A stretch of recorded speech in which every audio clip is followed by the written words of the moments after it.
Kung may negosyo ka, alam mo ba kung magkano talaga ang cash mo ngayon?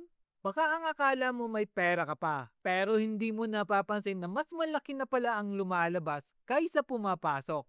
Kaya sa video na to, gagawa tayo ng cash flow ledger sa Excel. Maglagay lang tayo ng 5 column, date, description, cash in, cash out at balance. Para sa unang balance, gamitin natin ang formula equals dito minus dito.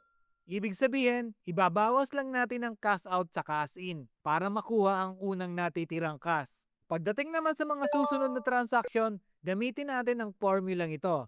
Equals ito plus C3 minus D3. Simple lang ang logic nito. Kukunin ito ang nakaraang balance. Pagkatapos, idadagdag ang bagong cash in at ibabawas ang bagong cash out.